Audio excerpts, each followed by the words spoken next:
Olá, meus irmãos, então vamos agora falar sobre os temas, os 9 dias da nossa novena. Quais serão os temas dos 9 dias desta novena que nós propomos para nos prepararmos para celebrar a festa do nosso padroeiro, São Judas Tadeu?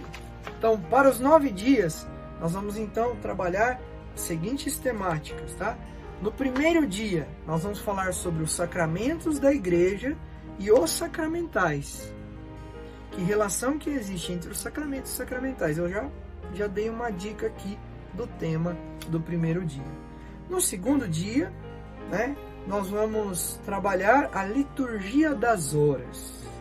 Rezai a Deus com hinos e salmos de louvor.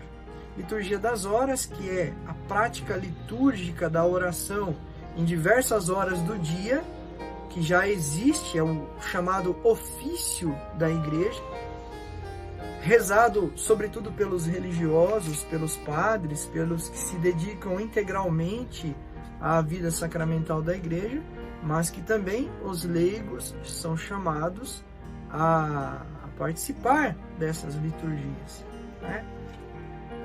Terceiro dia, se tu uma bênção, as liturgias de bênção. As bênçãos que tantas vezes nós vamos aos santuários buscar nas igrejas, ou pedimos aos padres, ou pedimos ao diácono, aos ministros que são destinados a este sacramental. Mas também você na sua casa pode rezar e pode presidir e pode celebrar a bênção junto com os seus familiares. E a celebração da bênção é riquíssima, importantíssima na caminhada da nossa fé. No quarto dia, deixe meu povo ir para o deserto e me prestem um culto agradável. As liturgias de peregrinação. Nós vamos entender por que existem as procissões, por que existem as peregrinações na vida da igreja, qual é a espiritualidade que está subjacente por trás desta prática. Mesmo as peregrinações pessoais, individuais, as pessoas que chegam na igreja e vão caminhando de joelhos, ou caminham com uma vela na mão, ou pessoas que vêm de longe, de outros lugares, caminhando quilômetros e quilômetros nos caminhos aí de peregrinação para chegar nos santuários. Isto é um sacramental, isto é uma liturgia. E que riquezas, que graças nos dispensam a igreja sobre este sacramental. E que nós o vemos e também participamos de ritos similares na própria Eucaristia. É da Eucaristia que brota as liturgias de peregrinação. Nós temos aí basicamente 4 momentos processionais na missa. Procissão de entrada, procissão da apresentação dos dons, onde nós levamos os dons, procissão da comunhão, e a procissão final, que nos leva de volta para a nossa casa. E essas procissões, essas caminhadas, esse peregrinar nosso, tem uma espiritualidade, tem uma mensagem, tem uma ação de Cristo ali, tá? Cristo caminha conosco, Cristo caminha com os discípulos, com o que Jesus fez no seu peregrinar, na sua caminhada aqui na terra. É o que ele realiza nas liturgias de peregrinação. Quinto dia, prega a palavra oportuna ou inoportunamente, as celebrações e a leitura orante da palavra de Deus. As celebrações da palavra. Celebrações da palavra. Quando nós não temos a possibilidade de participar do sacramento da Eucaristia, participando da mesa da palavra e da mesa da Eucaristia, nós participamos da mesa da palavra, que também é Eucaristia. Isso a igreja nos ensina. A igreja nos ensina que tudo tem a sua riqueza e a sua importância. Uma coisa não é maior do que a outra, nem mais importante do que a outra. mas elas se complementam e se encontram todas nessa grande riqueza sacramental da igreja. Sexto dia, minha alma glorifica o Senhor.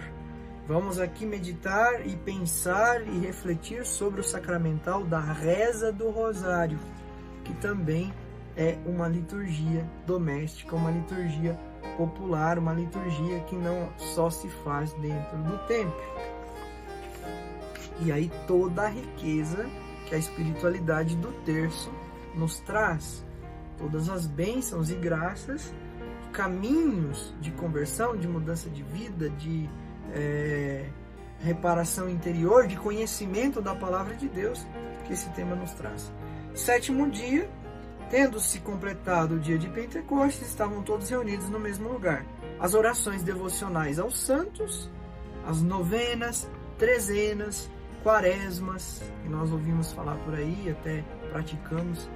O que são essas práticas?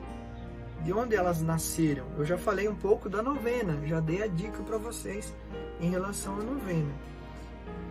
Então veja bem, muito importante esse tema. Oitavo dia, não tentarás o Senhor teu Deus, as celebrações de exorcismo segundo o ritual de iniciação cristã. Muitos de nós já ouviu falar sobre exorcismos e filmes sobre exorcismos, mas o exorcismo é uma celebração sacramental da igreja, que até leigos, pessoas que não são participantes dos ministérios ordenados, podem e devem celebrar esses exorcismos. E às vezes nós ligamos muito o exorcismo àquela ação tenebrosa de expulsão do demônio que se encarna. O exorcismo é muito mais rico do que isso. Aliás, as liturgias de exorcismo são muito mais protetivas do que expurgatórias. Nós precisamos aprofundar sobre isso e saber a riqueza que estas liturgias têm, essas orações têm na nossa vida e na nossa caminhada cristã. Nono dia, ajoelharam-se diante dele e o adoraram. O culto de adoração, que muitas vezes é banalizado, mal compreendido, incrementado com elementos que não fazem parte dele.